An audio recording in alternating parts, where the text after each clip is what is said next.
Hello friends, தினம் அடுத்து வர எபிசோடில் என்ன நடக்கலாம் அப்படிங்கிறத பற்றி பார்க்கலாம். ஸ்டோரியை ரொம்ப இன்ட்ரெஸ்டிங்காகவும் யதார்த்தமாகவும் எந்த இடத்துலையும் லாஜிக் மிஸ்டேக் இல்லாமல் ரொம்ப எமோஷனலாக கொண்டு போய்கிட்டு இருக்காங்க. இப்போ தனம் மூர்த்தியோட கண்ணு யாருக்கு டொனேட் பண்ணியிருக்காங்க அப்படிங்கிற விஷயத்த ஏற்கனவே சாலுமாகிட்ட சொல்லி கண்டுபிடிக்கணுங்கிற மாதிரி சொல்லியிருந்தாங்க.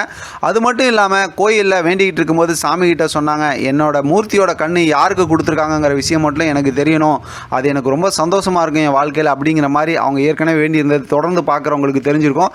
அதனால் பார்த்தோம்னா ஸ்டோரியை ரொம்பவுமே லாஜிக் மிஸ்டேக் இல்லாமல் கரெக்டாக மூவ் பண்ணி கொண்டு போகிறாங்க அப்படிங்கிற மாதிரி தான் தோணுது. அடுத்து பார்த்தோம்னா இப்போ இன்றைக்கான எபிசோடில் பார்த்தா நிலா பாப்பாவுக்கு ஹாஸ்பிட்டலில் செக் பண்ணிக்கிட்டு இருக்காங்க. இப்போ அந்த இடத்துக்கு பார்த்தோம்னா தனமும் வந்துடுறாங்க. இப்போ அங்கே இருந்தானே டீட்டெயிலாம் இருக்கும், இந்த மாதிரி கண்ணு டொனேட் பண்ண விஷயம் இதெல்லாம் சொல்ல போகிறாங்க, யார் என்னங்கிற விஷயம். அடுத்து பார்த்தோம் அப்படின்னா ஒன்று அங்கே டாக்டருங்க அங்கே இருக்கக்கூடிய அந்த அதாவது அவங்க அதுக்குண்டான விஷயம்லாம் கொடுத்துருப்பாங்கல்ல, அதில் மூலமாக நிலா பாப்பா யாருக்கிட்ட இருந்து நிலா பாப்பா கண்ணு வந்திருக்கு அப்படிங்கிற விஷயம் மறைமுகமாக தனத்துக்கு தெரிஞ்சால் அது ஒரு மாதிரி இன்ட்ரெஸ்டிங்கான ஸ்டோரி தான். இல்லாட்டி டைரெக்டாக இவங்களே மூர்த்திக்கிட்ட இருந்து தான் கண்ணு கிடச்சிச்சு அப்படிங்கிற மாதிரி அவங்க அம்மாவோ, அதாவது கதிரோட அம்மாவோ அல்லது கதிரோட தங்கச்சி இருக்காங்கல்ல பூர்ணி, அவங்களோ சொல்லிட்டாங்க அப்படின்னா அதுவுமே ஒரு இன்ட்ரெஸ்டிங்கான ஸ்டோரி தான். ரெண்டுமே செம்ம எமோஷனலாக இருக்க போது எது எப்படி பார்த்தாலும் இப்போ தனத்துக்கு நிலா பாப்பாவுக்கு அங்கே கண்ணு இருக்கிறது மூர்த்தியோட கண்ணு தான் அப்படின்னு தெரிஞ்சிச்சுன்னா ஸ்டோரி அப்படியே சும்மா வேறு லெவலில் மாறிடும் அப்படிங்கிற டவுட்டே இல்லை. ஆனால் கதிர்கிட்ட போய் நிலா பாப்பாக்காக தான் அங்கே போகிறாங்க தனம், கதிர்கிட்ட பேசுகிறாங்க அப்படின்னு சொல்லிட்டு அங்கே பார்த்தோம் அப்படின்னாக்கா கதிரை லவ் பண்ணுறதுக்காக இருக்காங்கல்ல, அவங்க பார்த்தா அப்பப்போ சத்தம் போட்டுட்டு பிரச்சனை பண்ணிக்கிட்டு உட்காந்துருக்காங்க இவங்கக்கிட்ட, அதாவது ராதிகா.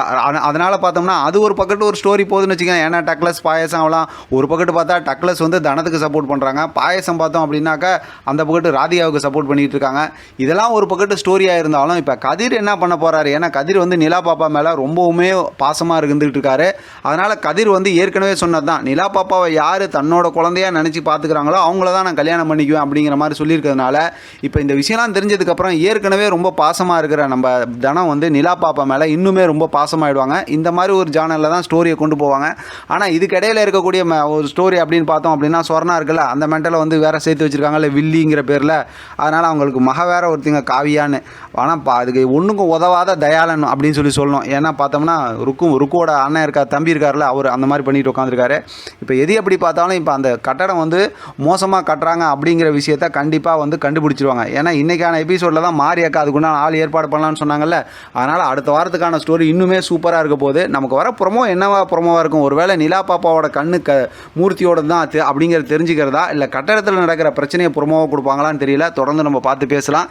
இதை பற்றின உங்களோட கருத்து கமெண்ட் பாக்ஸில் தெரியப்படுத்துங்க. தொடர்ந்து ஆதரவு கொடுங்க. தேங்க்யூ ஃபார் வாட்சிங்.